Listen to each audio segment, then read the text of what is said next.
Bajo el cielo ardiente de Sevilla, el eco de las campanas de la catedral resonaba como un latido. Javier, con el corazón en la garganta, apretó la mano de Alejandro mientras observaban desde un rincón de la plaza la celebración del 30 degrees aniversario de bodas de los padres de Javier. La multitud reía, brindaba y danzaba, pero para Javier, cada risa era un recordatorio de su verdad oculta. Era gay, y su amor por Alejandro era un secreto que lo consumía. La plaza estaba engalanada con guirnaldas de luces y mesas llenas de tapas, vino y flores.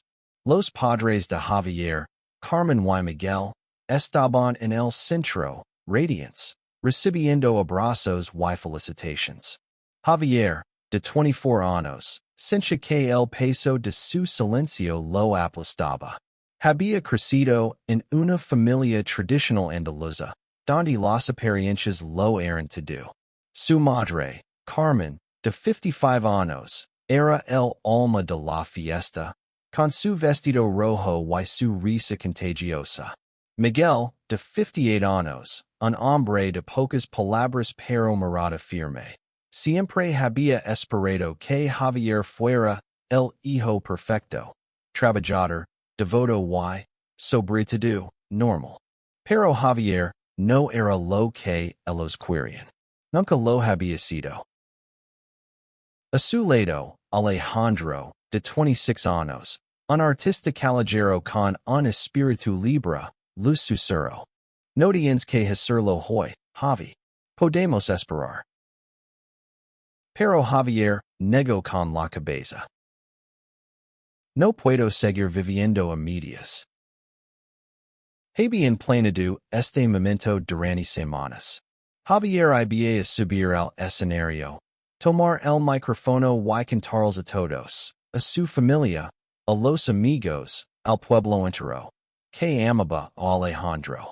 Pero cada paso hacia el escenario sentía como camina hacia un precipicio. Y así su madre lo recazaba. Y así su padre no volvía a mirarlo a los ojos. La duda lo carcomía, pero el amor que sentía por Alejandro lo empujaba hacia adelante. La música flamenca llenaba el aire, y los taconeos resonaban en la plaza. Javier recordaba las noches en las que, siendo niño, bailaba con su madre en esta misma plaza. Ella lo miraba con orgullo, cenando con el día en que él formaría una familia como la suya. Ahora, esas memorias se mezclaban con el miedo a decepcionarla. Alejandro, con su calma habitual, lo apretó el hombro. Eres más fuerte de lo que crees. Javier respiró hondo. La noche apenas comenzaba, pero algo en su interior le decía que este sería el día en que todo cambiaría. Miró a la multitud, a las luces parpadeantes, y sintió que el mundo entero lo observaba. Estaba listo para romper el silencio. La noche avanzaba, y la plaza se llenaba de vida. Los invitados bailaban sevillanas, y el olor a vino y jamón serrano flotaba en el aire. Javier, sentado en una mesa apartada, observaba a su familia desde la distancia. Su hermana menor, Lucia, de 20 años, reía mientras lloraba en la pista de baile con su novio, Pablo. Lucia siempre había sido su confidente, la única que sospechaba algo sobre su verdad. Pero incluso ella no sabía toda la historia. Alejandro, con una guitarra en la mano, se había mezclado entre los músicos callejeros que animaban la fiesta. Su voz profunda cantaba una copla que hablaba de amores imposibles, y cada verso parecía dirigido a Javier. Sus miradas se cruzaron, y por un instante, el mundo se detuvo. Pero entonces, Carmen se acercó a Javier, con una sonrisa que escondía una preocupación. Hijo, ¿Por qué estás tan calado? Esta es una noche para celebrar. Javier forzo una sonrisa. Solo estoy disfrutando, mamá. Carmen frunció el seno. No me engañas.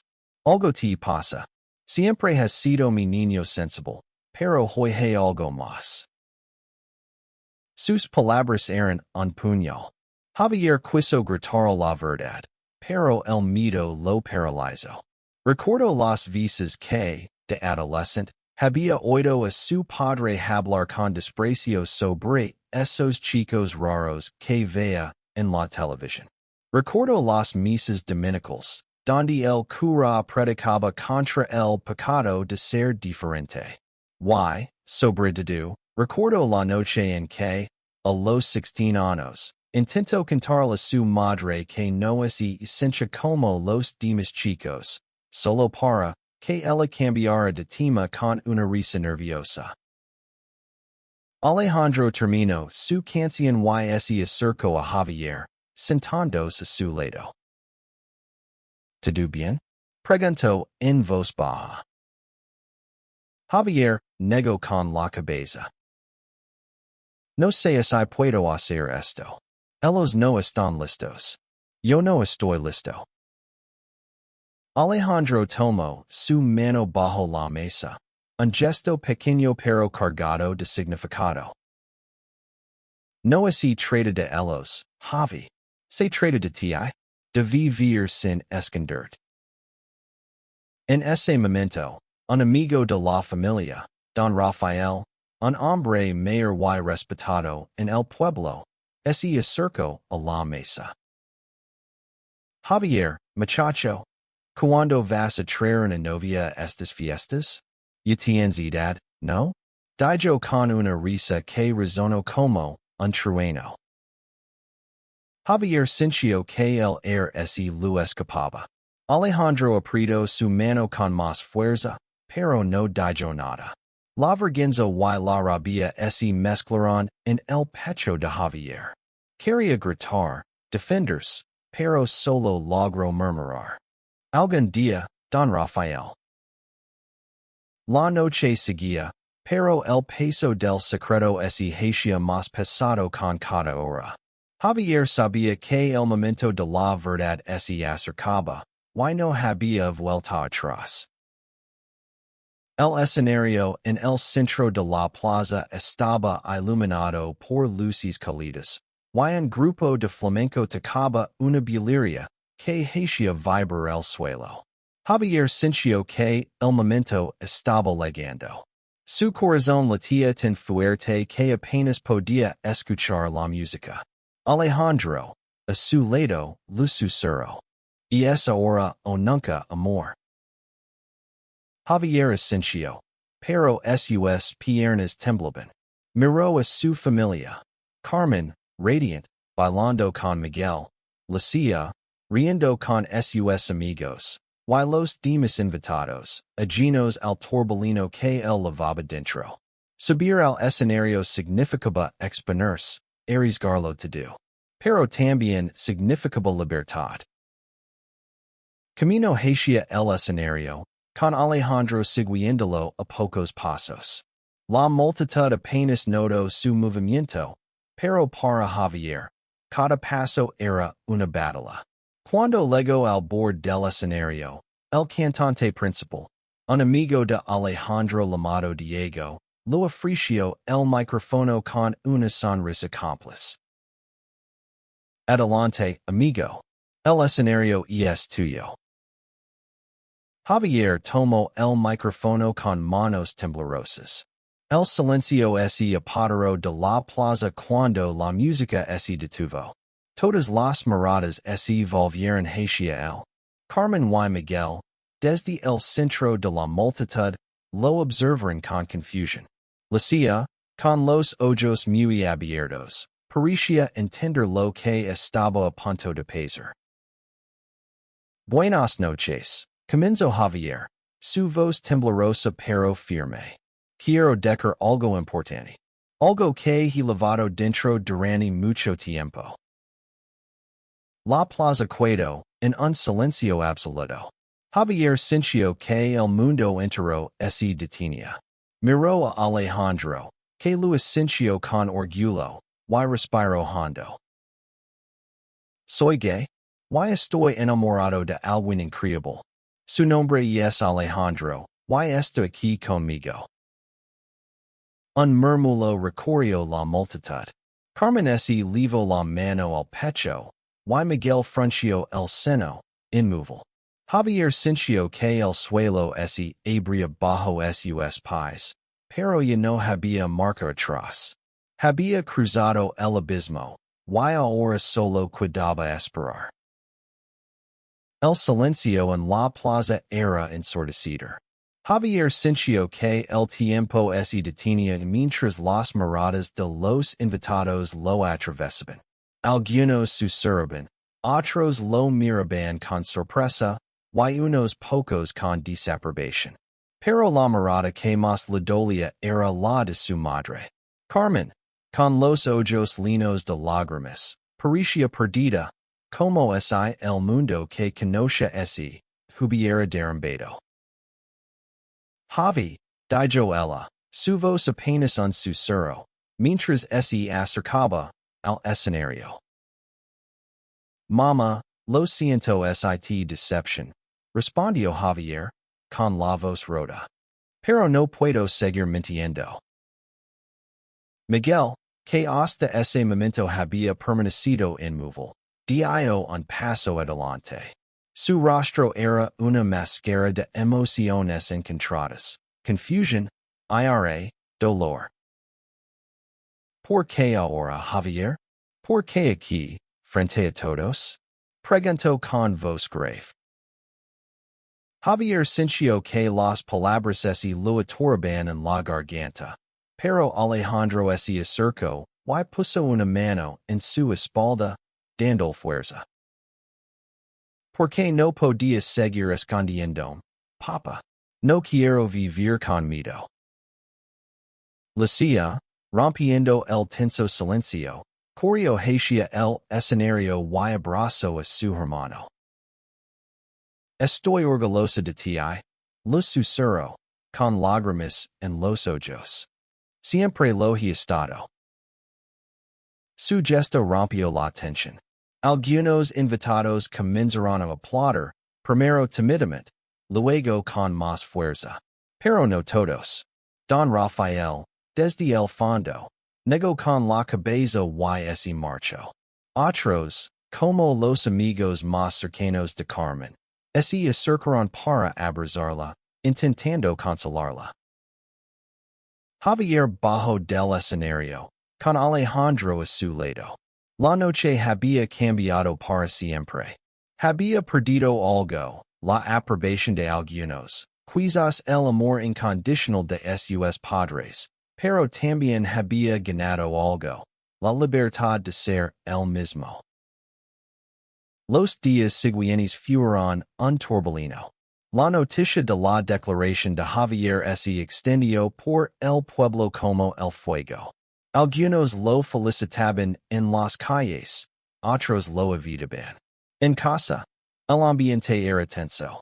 Carmen apenas hablaba con él, sumida en su propio dolor. Miguel, por su parte, se encerraba en su taller, trabajando en sus muebles de madera como si nada hubiera pasado.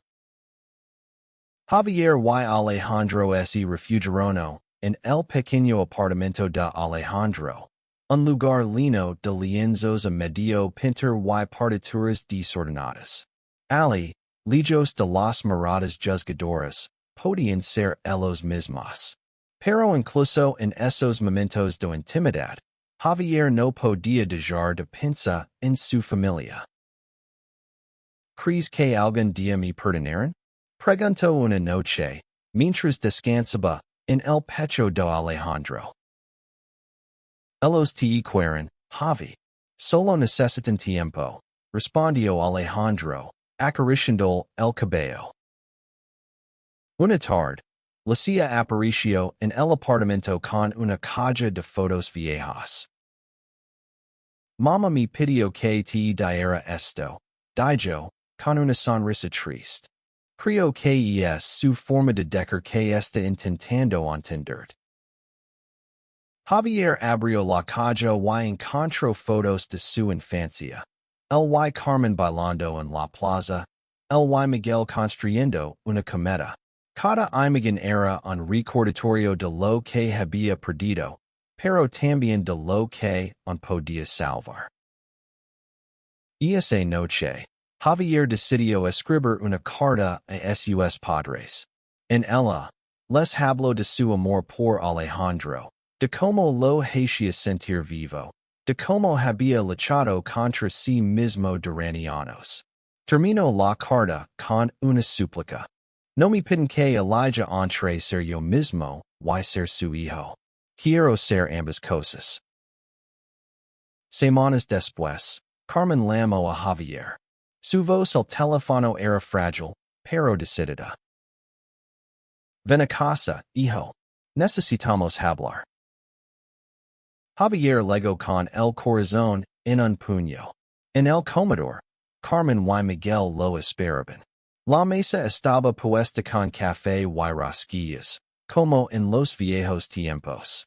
Pero la atmósfera era diferente, cargada de una mezcla de esperanza y miedo. Carmen fue la primera en hablar. No voy a mentir, Javier. Esto es difícil para mí. Crecí con ciertas ideas, y no es fácil cambiarlas. Pero eres mi hijo, y no quiero perderte. Miguel, que había permanecido en silencio, carraspio. No entiendo todo esto, hijo. Pero sé que eres valiente. Más valiente de lo que yo he sido nunca.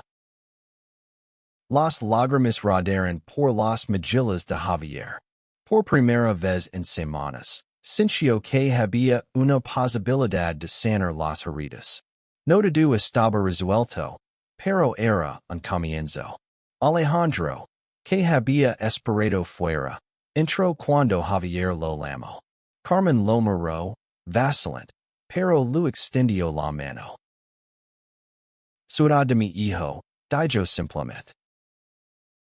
Alejandro asintió, con los ojos brillantes. Siempre lo haré. Un año después, la plaza de Sevilla volvía a estar llena de luces y música. Esta vez, no era un aniversario, sino una pequeña feria organizada por los artistas locales, incluido Alejandro. Javier, ahora más seguro de sí mismo, ayudaba a montar el escenario. Su relación con sus padres no era perfecta, pero habían encontrado un equilibrio. Carmen lo abrazaba con más frecuencia, y Miguel, aunque seguía siendo reservado, había comenzado a preguntar por Alejandro. Esa noche, Javier y Alejandro subieron juntos al escenario. No para hacer una declaración, sino para cantar una canción que habían escrito juntos, una balada sobre el amor que supera las barreras.